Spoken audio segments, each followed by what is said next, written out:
Funding for An Untold Triumph has been provided by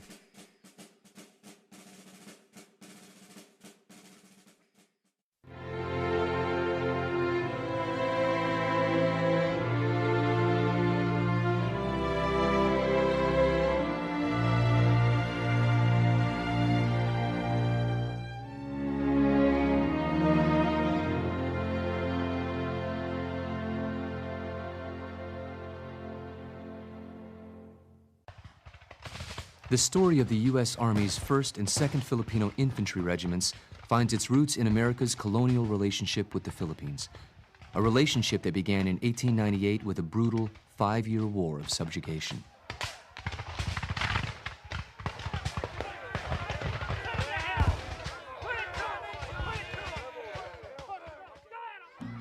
Once colonized, Filipinos are tutored in American democracy and its blessings.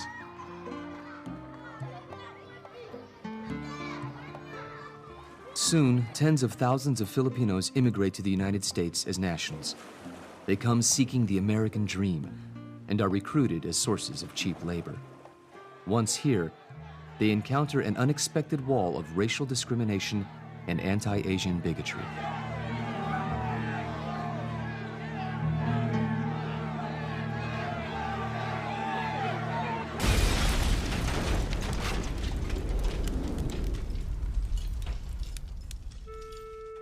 In 1934, in an orchestrated move to drive Filipino immigrants back to the Philippines, a racist piece of legislation revokes their national status. Now classified as aliens, unable to vote, own land, or join the army, Filipinos face a bleak future in America. That is, until a monumental event changes their lives forever.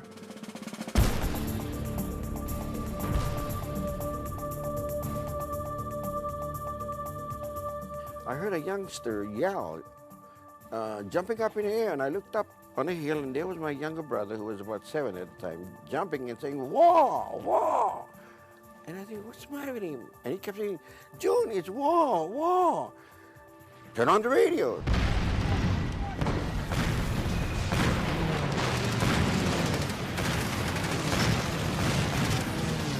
I saw a dive bomber over the Pearl Harbor and diving towards the ships that were in harbor. And it must have struck the ships because there was a lot of smoke. As it overturned, there was a sea of white going over with the ship. A whole bunch of sailors that were dislodged from the ship.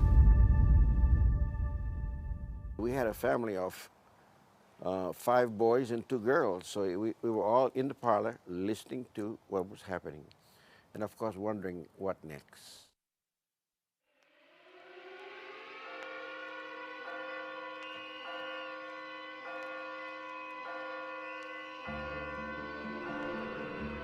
Hours after the bombing of Pearl Harbor, the Japanese attacked the Philippines. Key American air bases are destroyed, wiping out all U.S. air power there. Thousands of Japanese troops invade the Philippines from all directions. General Douglas MacArthur, who has been military advisor to the Philippine government since 1935, badly overestimated the capabilities of his mostly civilian army, made up of American and Filipino forces. Well, although we had training at the military academy, intensive training, both in tactics and military science, we were ill-prepared to go into combat. As far as the other members of the armed forces of the Philippines, they were ill-trained with equipments that were outmoded. It was of World War I model, and that was the kind of army that we had at the time when the Japanese invaded the Philippines. As the combined Philippine-American forces defend the Philippines, Hawaii and the American mainland prepare for war. I had a machine gun company, platoon. I had 4 guns. So I had a waterfront, Kahului Wharf, the breakwaters. My platoon was made of American, Japanese, and also Hawaiian, Filipino, and Portuguese, or the nationality we have in Hawaii. First they came down and told us, you know, that we're going to have to get all these Japanese boys out of your platoon. All of boys that was in the National Guard, they have to go take them away and put them away some other training camp, not with us anymore. And, you know, the boys were hurt, and I was hurt.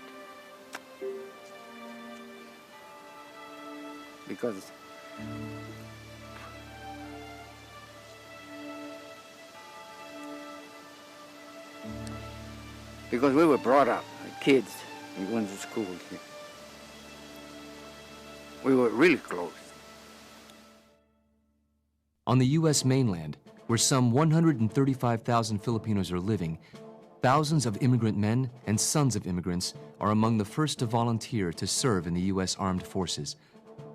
Many of my father's friends wanted to go in the Army immediately. They wanted to go to the Philippines to seek vengeance. Well, the community couldn't understand why we couldn't join the United States Army. A lot of the young people, even the older people, Filipinos who were 40 years old, wanted to get into Army.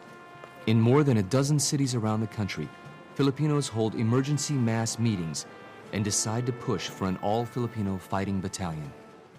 They send telegrams to President Franklin D. Roosevelt, Philippine Resident Commissioner Joaquin M. Elizalde, Army Chief of Staff General George C. Marshall, and to members of Congress, asking that their draft status be immediately changed. We formulated the resolution to Secretary of War Stimson that we wanted in.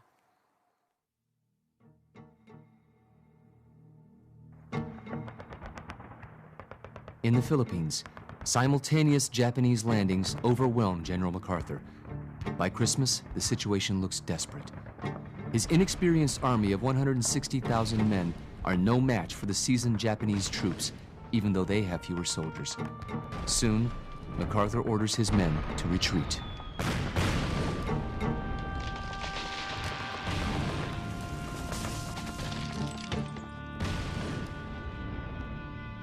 There was an MP. He called after, there's a war coming on. He said, we'll take you back to your outfit. And when I got to our barracks, they were already packing. MacArthur ordered us to go to WWII. As Philippine and American troops put up a last stand, without hope of reinforcements on the Bataan Peninsula, President Roosevelt orders MacArthur to leave the Philippines. His troops continue to defend their position. They will undergo one of the longest and fiercest sieges of the war.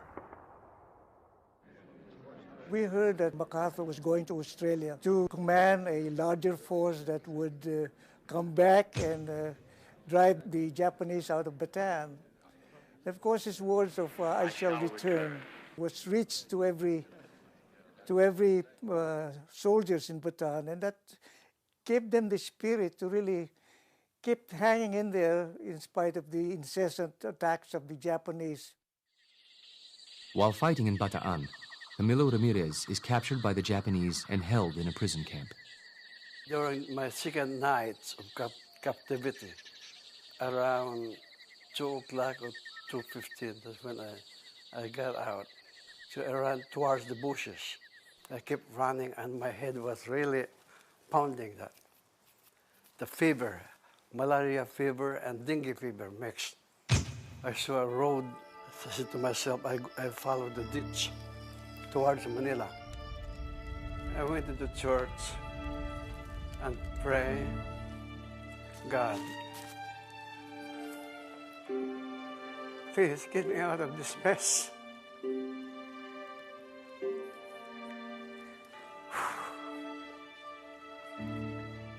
And I was crying all the time.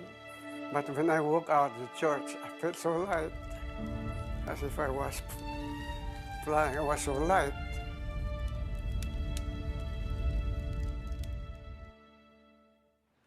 Camilo Ramirez finds his way to Manila and boards a hospital ship bound for Australia. He arrives in Darwin and learns that General MacArthur is there. Back in Washington, President Roosevelt has approved a change to the Selective Service Act on December 20, 1941. Filipinos in the U.S. are now able to enlist in the Army.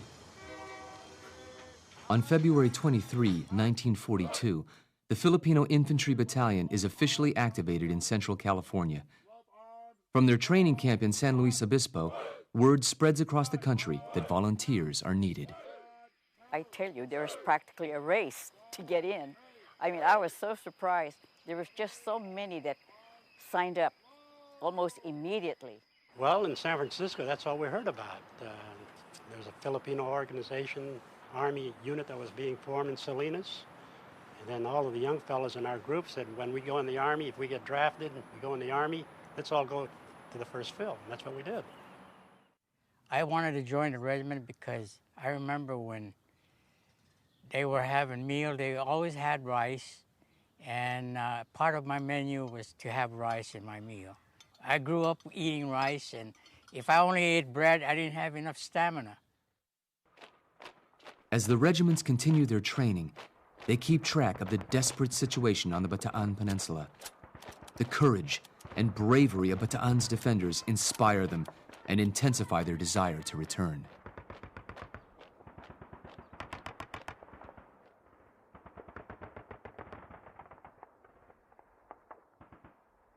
We were hoping that he'd come back with replacements and ammunition and food and all that, but that thing never came. Instead, the Japanese were the ones that got the reinforcements, and so they launched a very heavy attack on us. No way for us to retreat. So with little ammo that we have, with little food that we have, we just kept on fighting, and finally we got the orders to surrender.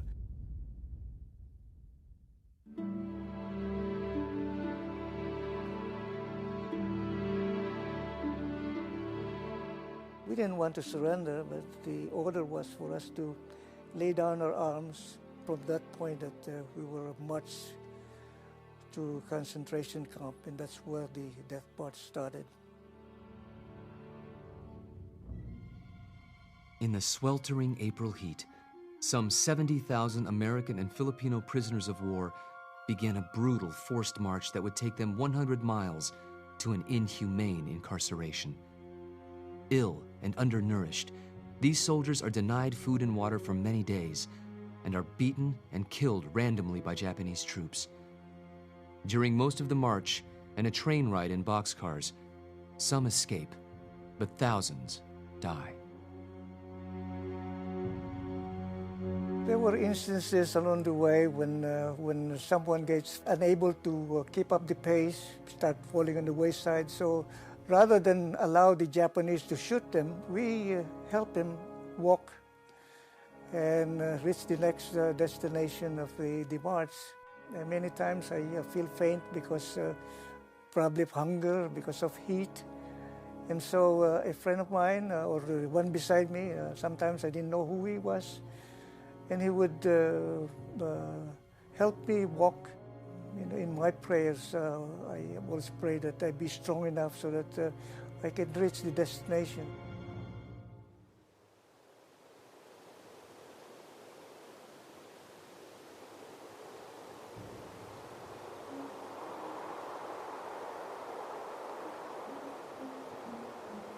When we arrived with Donald, we were assembled in groups.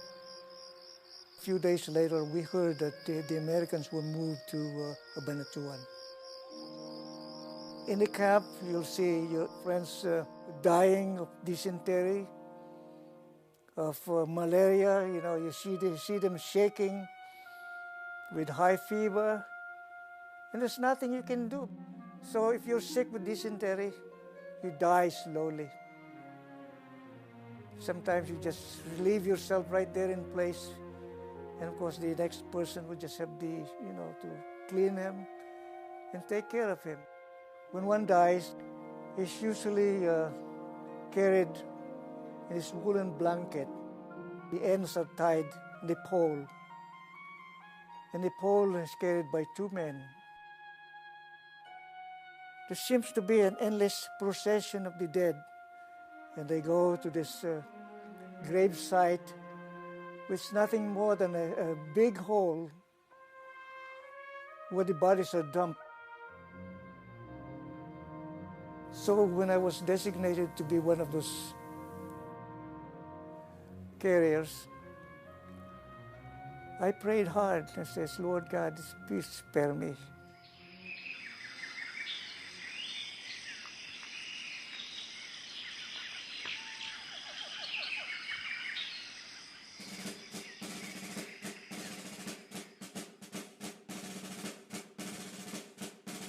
The surrender at Bataan and the Bataan Death March reverberate beyond the Pacific. Determined to avenge their homeland, thousands of Filipino immigrants in the U.S. continue to join the Filipino Infantry Battalion. The unit's strength mushrooms to more than 7,000 officers and enlisted men. It is clear that the battalion will have to be designated a regiment, and additional training camps needed to accommodate the swelling numbers. A lot of the Filipinos, when they came to this country, they came here at a young age when they left the island. And they left their relatives, their brothers and sisters, and they felt it was their duty to go back to fight the Japanese that invaded the Philippines. And that was in their heart that they wanted to go back. Well, I was drafted, and I volunteered for the 1st Filipino Infantry Regiment. And lo and behold, I didn't see any soldiers that was of my age. These soldiers that I did see were at least, in the mid-30s. I'd even say in the 40s. There were some people that lied about their age just to stay in the Army. I knew of 2 fellows that must have been 50 years old at that time. Another amazing thing was their physical condition. I had a hell of a time trying to keep up with them. They were strong as an ox because I guess of their field work. And they could go on a 20-mile hike. I'd be dying at the end of the 20-mile hike, and they'd say, let's go another 20. Not me. When I joined the regiment, I was 18 and a half years old. The young and the old, we were mixed together, and they took care of me. My first sergeant, Regala, he was just like my dad. I felt that the regiment, the Filipino soldiers, should have some sort of entertainment. I invited all the Filipino young women that I knew from Oakland, from Stockton and San Francisco, and we visited the Army camp. And we had our dances. We had a very good band. They were all from the people from the regiment themselves that formed those bands. When we came here, they would make those lechon, and that has to be done outdoors. They would dig a hole in the ground and then start rolling the pig. And yeah, we had all kinds. They played volleyball, they played sipa. Both regiments had a nice time. The Bureau of Immigration and Naturalization encourages the Philippine-born men to become American citizens. During the month of February 1943, more than half of the regiments take oaths of allegiance and loyalty, embracing America as their own. On one day in February, 1,200 of these Filipinos become U.S. citizens. I was there, but that's when that was a special day. They had a mass formation. Oh, they were very proud of the fact that they can get their citizenship in this way. And they had all these dignitaries from Hollywood and whatnot. Stars, Carol Landis, and them were there, and that's the reason I went, because Carol Landis. I was already a citizen. In his plan to retake the Philippines and invade Japan, General MacArthur's watchword has been to spare as many American and Filipino lives as possible. This will require placing secret operatives behind enemy lines throughout the Philippine archipelago. These secret mission men will be handpicked from the 1st and 2nd Filipino Infantry Regiments by Lieutenant Colonel Courtney Whitney, General MacArthur's trusted friend and confidant. We were at Hunter Liggett Military Reservation, which was the maneuver training site for all the Army troops. And our regiment was going through maneuvers. And during this time period, a lot of us were interviewed. They would ask me, are you married? Do you have any other dependents? Do you have any children? How much schooling did you have? Do you speak the Filipino dialects? Things of that nature. And I never gave it any thought. After the interview, after a weekend pass, come Monday, we'd see some empty bunks. And we were wondering what happened to them. They called the names off. There's 50 of us, but I did not know what I was going to do. We left Camp Cook to go to Presidio of Monterey. That's where it started mine. Learned radio, recognition, recon, map reading, compass. We tried to cram everything, I guess, in our heads at once. I think we stayed there maybe 6 weeks or so. Finished our course, and they told us we're going to port of embarkation.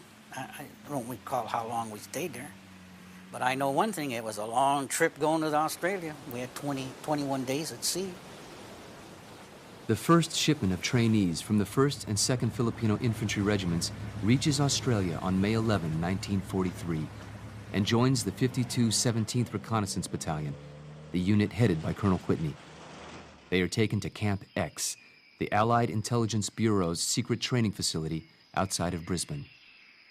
They came and picked us up and took us to Camp X, which we're out in the boondocks. And then from there, we met the other Filipino men that were there, that were ahead of us. When the Philippine regiment came in from the U.S., I got discharged from the hospital and put me with the Filipino regiment.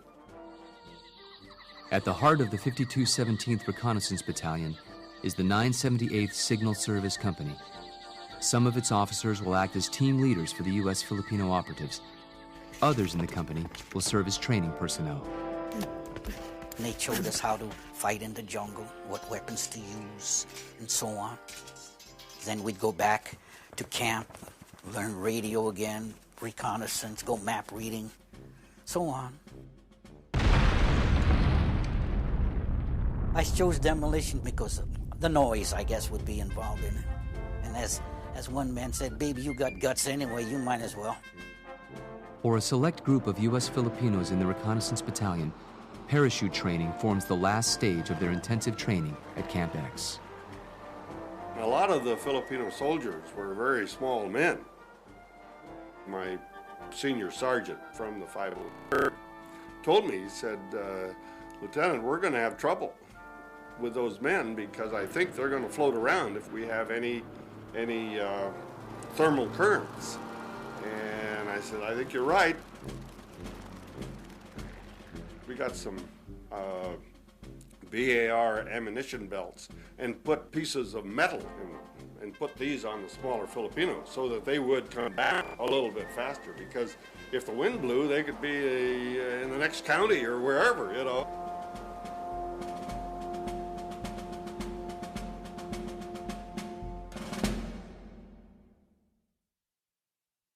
A dramatic and dangerous rescue mission requiring volunteers put some of Captain Walter's Filipino paratroopers to the test. 11 of them sign on. A U.S. Army C-47 transport plane carrying 24 Army personnel has crashed into a mountainside in a remote part of New Guinea. 3 injured survivors have managed to climb down from the site of the burning wreck. An Army search plane has spotted them in an uncharted valley, bounded by jungle and towering mountains.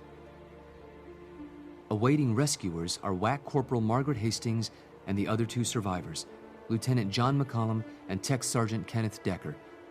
Both Hastings and Decker have been badly burned, and gangrene is setting in. With no sure way to get themselves and the survivors out, the rescue indeed seemed suicidal. Even so, Walter's Filipino paratroopers are ready for the jump. Above a dangerous rocky field and wooded area, medics Camilo Ramirez and Ben Bulatao are dropped in first. We figured out that once we got medics to them, that would suffice to take care of them while we went into the main part of the valley and laid out a glider landing strip. The only answer was a glider landing and then a glider pickup to get us out of there. We treat them every day, morning and night, for about a month and a half. When Ben thought it was time that we could do it, we got up on one rainy day and decided we'd go and got out, hiked down to our main camp. The boys had a big feed fixed up for us, and things went quite well from there on out. Presently there was a glider coming in, a circle towed by C-47, down and down, down, until they hit. Captain Walter announced that the survivors and the medics would ride first. We could see from the window that they were trying to put 2 poles and put the rope around it, just like slingshot, and connect to the glider. The C-47 roars down in a power dive, and the riders brace themselves for a sudden lurch. In seconds, the glider is sliding down the strip and leaves the ground, climbing above the trees and valley. After a 90-minute ride back to the base, it sets down in a perfect landing. The riders are greeted by a horde of photographers and reporters who will send their story, dubbed the Shangri-La Mission, around the world. Every time I would think of the rescue and think of the men, was how little fear these men had. We had no refusals, no hesitations, about jumping. And they were all gung-ho, ready to go. Well, I should say bahala.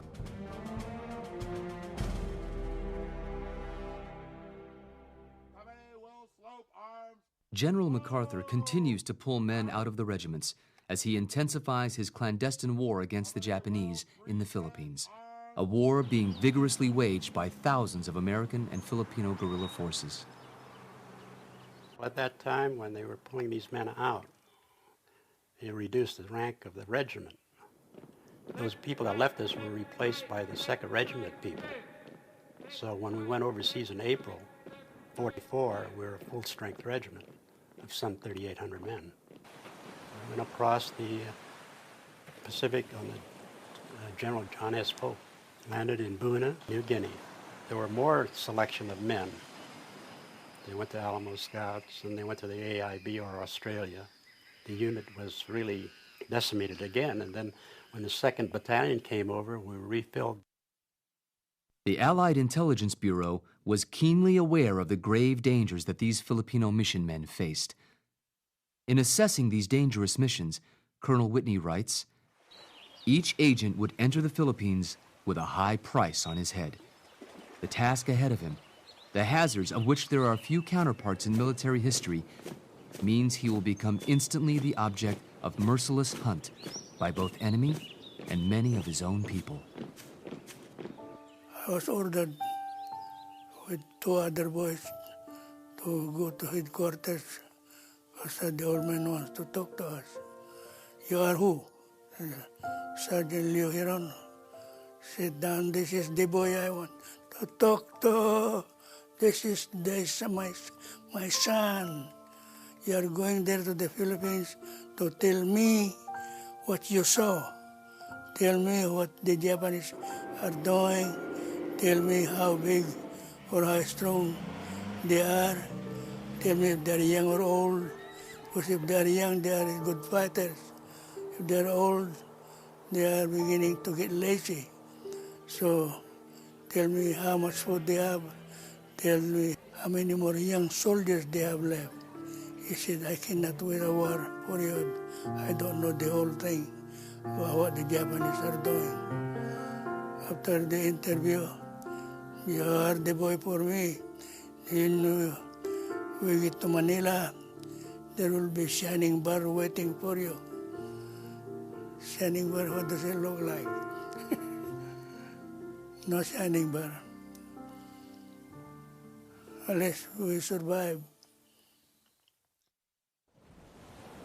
By the spring of 1944, General MacArthur's submarines are routinely moving in and out of Philippine waters, delivering supplies to guerrilla leaders and dropping off secret operatives. Back in Australia, MacArthur is finalizing plans for the invasion of the Philippines. However, His superiors in Washington and the top Navy command want to bypass the Philippines on the way to invading Japan. It will take a great push to convince them to follow his lead. For Colonel Daniel Leda, the day that MacArthur returns can come none too soon. In a public relations ploy, the Japanese have freed him, along with other gravely ill and dying Filipinos, from their imprisonment at Camp O'Donnell. Having recovered, he has joined the guerrillas. There were always rumors that MacArthur's forces were gaining grounds. From Australia, of course, we heard later they were leapfrogging from island to island in the Pacific, recapturing those places where the Japanese had occupied them. Our hope never faltered that MacArthur will return. And so with that thought, we continued our resistance in the Philippines. We organized units there only to harass the Japanese, to gain intelligence, which is the main thing, really, gaining intelligence and to pass it on to Australia.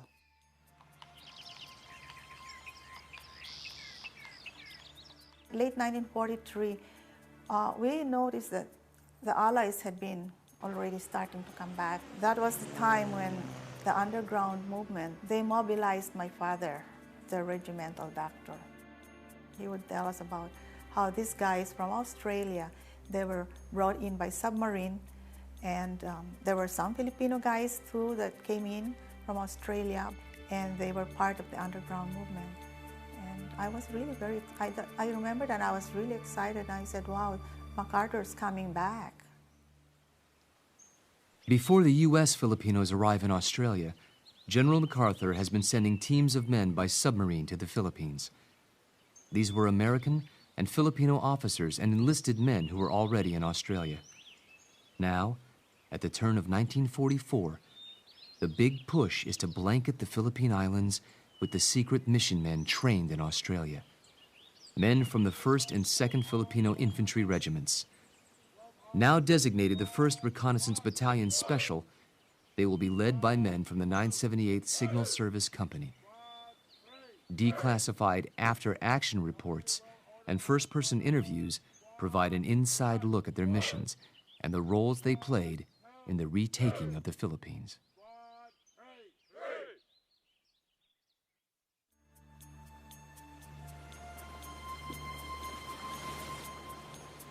There were 32 of us, including 6 officers. We all had different thoughts, but nobody would really come out and say anything to us about what to expect. There was no place to move around. We had to sleep on top of boxes of explosives. And I was scared. I tell you the truth, I was scared. We were getting ready to fire 2 torpedoes when we heard 3 successive explosions. We could feel the bursts inside the submarine. I kept praying to God and calling out the names of all the saints. We were told to get ready to land. The signal from the beach had been sent and received. At 7 p.m., the submarine anchored about 1.5 miles offshore. Hundreds of guerrillas worked all night unloading the submarine.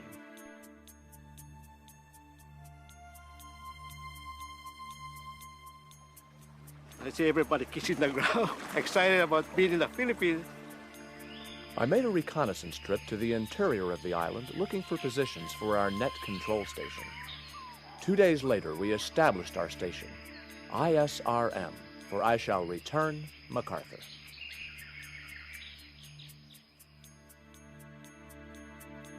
We had hardly rested when the whole village began pouring in to greet us. Oh my God, I whispered to myself. Were these my people, destitute, skeletons, all due to sickness and hunger? I hurriedly opened our medical box, prepared a dispensary, and began treating the sick.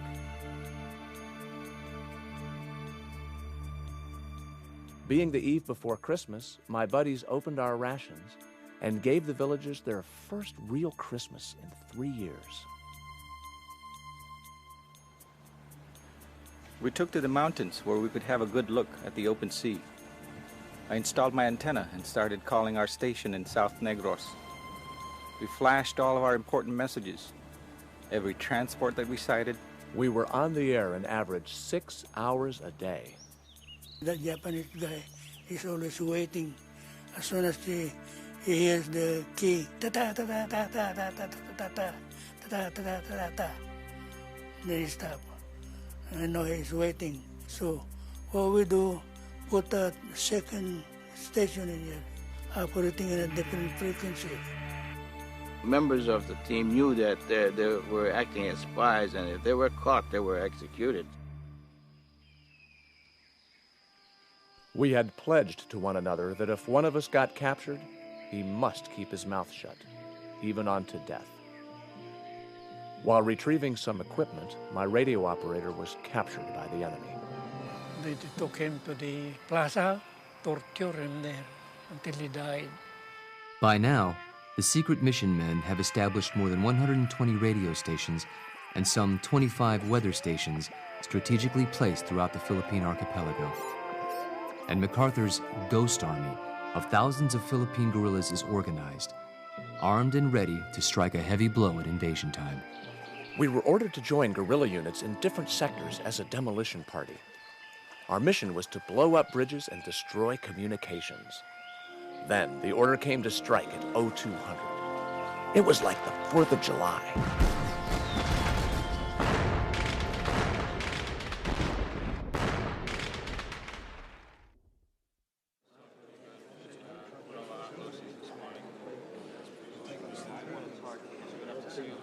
Now get this. These are the Philippines. They told us to come into this room. They showed a map. And it says, this is where you're going to land. This is in the Philippines. They told us that this was going to be the advanced group for MacArthur. We got to be the eyes and ears now. We got to do this right. I don't know how many days at sea. All I know, one morning we woke up and I looked at behind us, in front of us, all this big kind of heavy cruisers. Americans, Australians. Hey, what do we get ourselves into? Look at all this.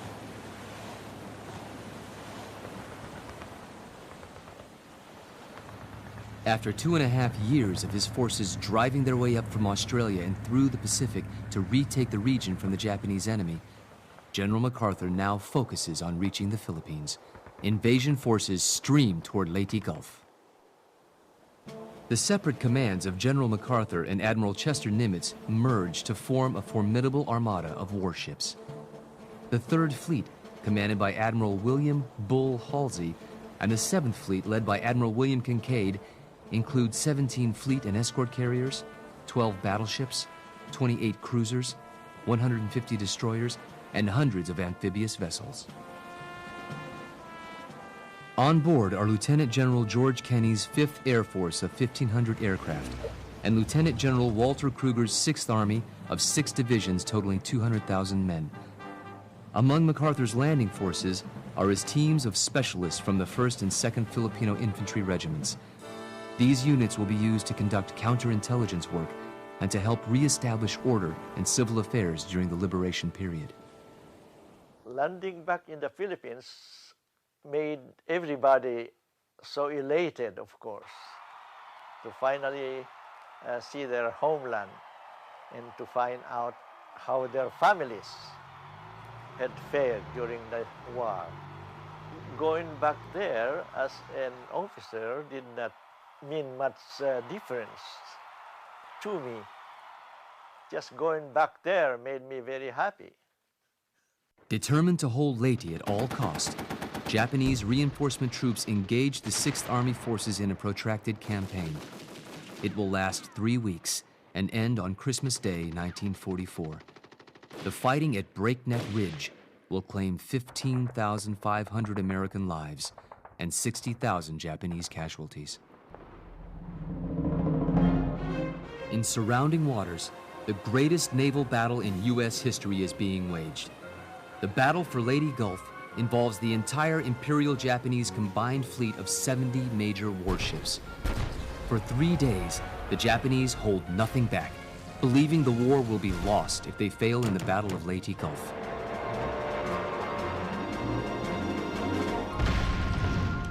This battle knocks Japan's navy out of the war.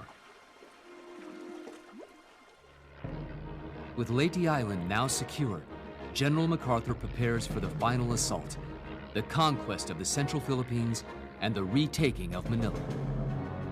January 4th, 1945.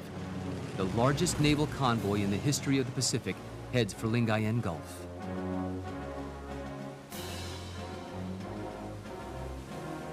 We landed in the Lingayen Gulf. We didn't encounter any enemy at that time because we were told that the Japanese were hiding in the mountain, or they retreated back to the mountain, which was a good sign. With the Japanese enemy pulling back, American forces land unopposed. Then, it is a 110-mile march south to Manila for 68,000 U.S. troops. They push inland and engage in fierce battles to dislodge the Japanese from their numerous entrenched positions. Many of the encounters are bloody and brutal. As troops enter villages, they are confronted with unimaginable casualties and atrocities.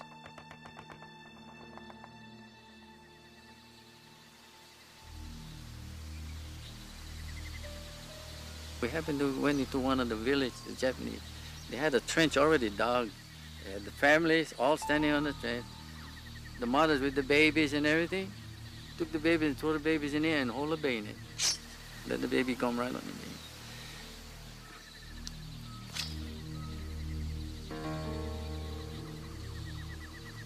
When he did that, it really hurt me. That could be my, you know.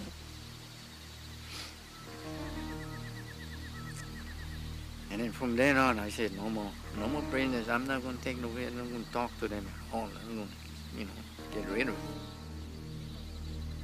As General MacArthur's liberation forces rapidly advance toward Manila, the Japanese army begins retaliating against its prisoners of war. At a prison camp in Puerto Princesa, a massacre of American POWs is confirmed by one of General MacArthur's secret mission teams. 152 POWs were herded together and burned alive. With others starving and in danger of similar reprisals by a desperate and disorganized enemy, General MacArthur steps up efforts to conduct rescue operations on other POW camps. One of his immediate targets is Cabanatuan Prison, 25 miles behind enemy lines. Guarded by a Japanese garrison of 150 men, it is protected by thousands of troops in the vicinity. Word is that the Japanese plan to move or execute some 500 POWs there. Among them are American troops from the Bataan Death March. The planned assault involves 121 men selected from the elite 6th Army Rangers. Assisting them are 2 guerrilla units operating north of the prison camp. Near Cabanatuan Prison, 2 Alamos scout teams, led by Lieutenants Bill Nellist and Tom Rounsaville, begin operating surreptitiously. Some of the men dress as natives and hide out in huts, gathering information from the locals who work at the camp. One of the members of the Rounsaville team was a young man from Hawaii, a tech sergeant by the name Alfred Alfonso, known as Opu. Well, reconnaissance that scouts did when we went up there was to see what is set up in the camp, where the prisoners were sleeping, where the Japanese were sleeping, and who was at the front gate, how many up at the towers and watching, when they change guards, how they change guards, one at a time, or 2 or 3 walk to the gate or whatever, see, and then when they go to lunch or when they go out in the field and exercise, things like that.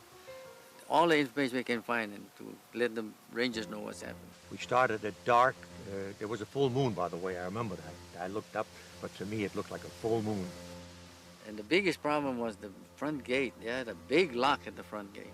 Because then when the colonel, not the colonel, but the lieutenant went up to shoot at the lock, he didn't break it. He tried to with his butt of the rifle, so he got his 45 and shot it. A lot of them didn't believe us. They first didn't know what was happening. We are Americans. Get out, get to the front gate. 2 Rangers were killed, 3 were wounded. and all the rest were casualties among the guerrilla forces, who played such an important role in isolating the area and preventing Japanese reinforcements from coming in. They fought the major battle, and they inflicted the major casualties on the enemy, and they also suffered the major losses. They made that raid possible. So there's an indication of what the Philippine soldier can do. It didn't take us long. We got all the prisoners out.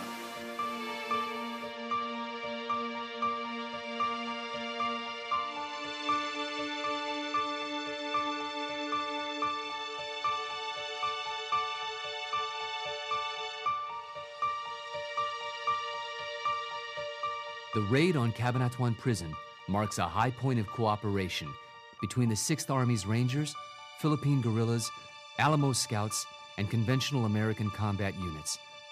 It will prove to be one of the most successful missions of its type in U.S. military history.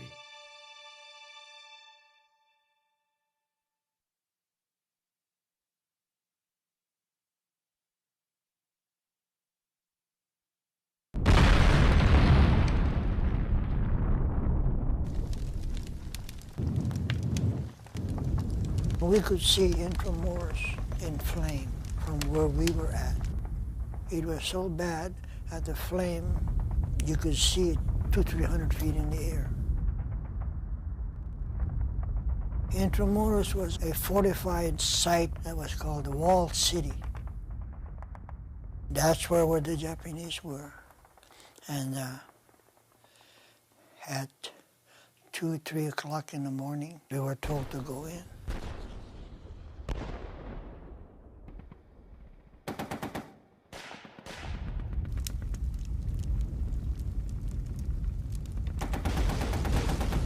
The scene that greeted us in Manila was very depressing. Manila was devastated. All the buildings were down in rubbles. We could still smell the stench of death. And I often wondered why Manila was so devastated, because, as I understand, Manila was declared as an open city. Yet it was purely destroyed.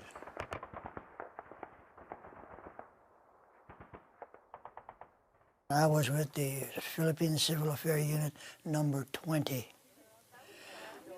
Our main purpose was to give relief and find jobs for the civilians, to help those that are in need of food,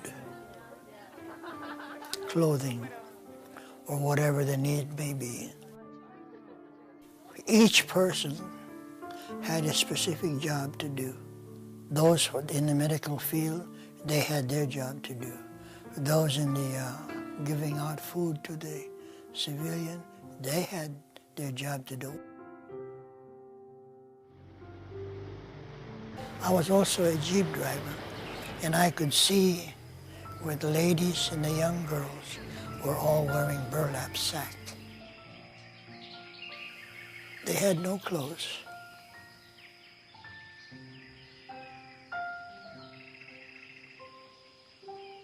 And I know they were hungry.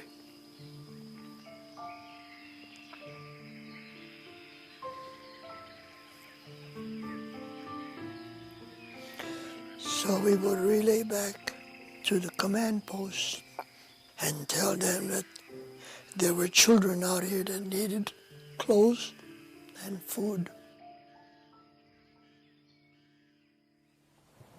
In March 1945, a shipload of replacement troops from California lands in Leyte. Among them are 50 young men from Hawaii, American-born and sons of Filipino immigrants, ages 18 to 20. They are assigned to the 1st Filipino Infantry Regiment, now involved in mop-up operations. They took us by barge to the island of Samar. Then they marched us up into the hills. We dropped 4 boys here, another 5 boys there, and then we were in the battle zone. There's 12 of us per squad, and each squad is isolated from another. You're on your own. Everything is on your own. So if you take anybody out of that squad, which we have such an area to guard, forget it. All I can say is see the whites of the eye, make sure they're down. While we were in camp, we would always hear about people picking up souvenirs, you know, and when I read Time magazine, these guys were talking about swords, and so this one day, I happened to get up on a hill, maybe about 2 minutes before I heard someone cutting grass, and it was a Japanese soldier coming up. So I took a prone position, and I was thinking, in training, take the prone position and squeeze. Before I knew it, the gun went off. So that Japanese fellow just dropped. And that was the first time I had encountered the enemy, and I didn't pull the trigger. It just went. The next morning, I had to lead the troops down that path that this Japanese had cut. And when I went down, I figured I'd take a souvenir. So I cut the string around his neck. That night, when I peeled the rag to see what was in it, I saw a lock of hair and a picture of his family. It really brought all the stupidity of what we were doing, because here this young fellow was still all of his people with him in such a dangerous position.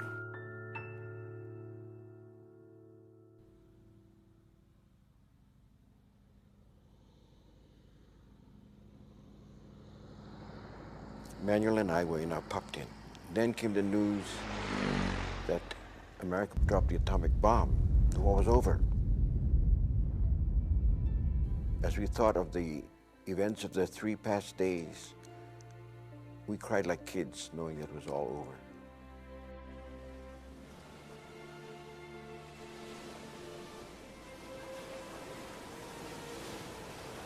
I now invite the representatives of the Emperor of Japan and the Japanese government and the Japanese Imperial General Headquarters to sign the instrument of surrender at the places indicated.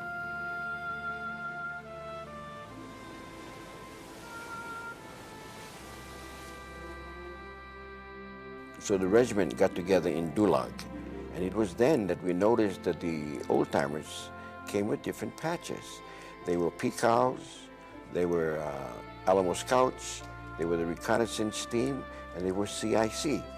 It was only then that the Hawaii boys really realized the depths of what these old-timers did. We had no idea that they had preceded MacArthur in collecting data and watching the ships. And then, and only then, did we begin to feel the pride in the men of the regiment.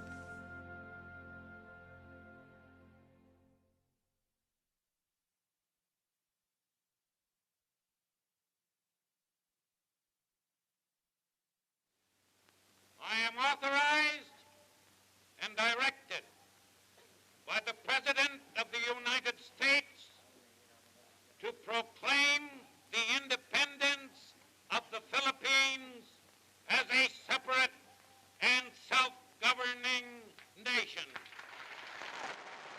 Me and a couple of boys, we took leave on Independence Day. As far as your eyes can see is all people.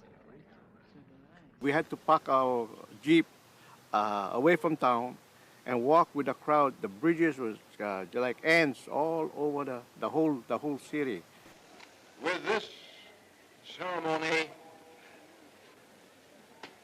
a new nation is born.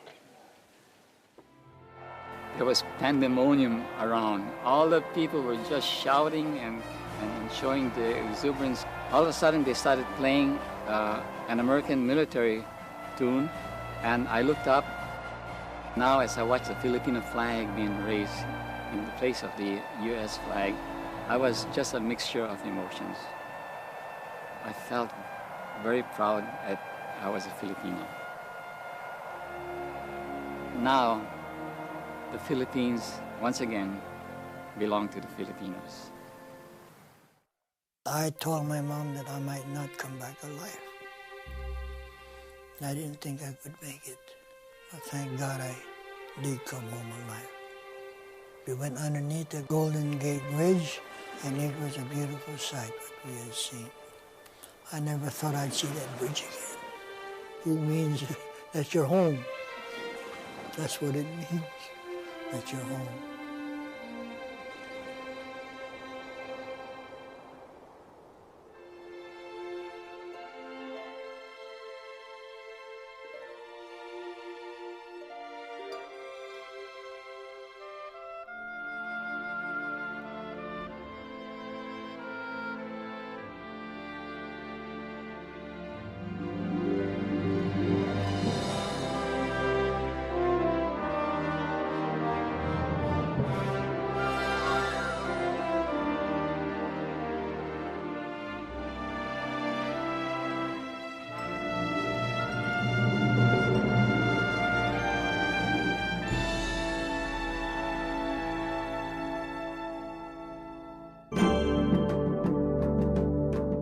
Funding for An Untold Triumph has been provided by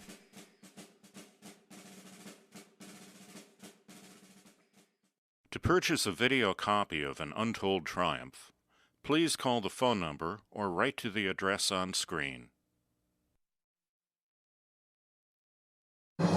We are PBS.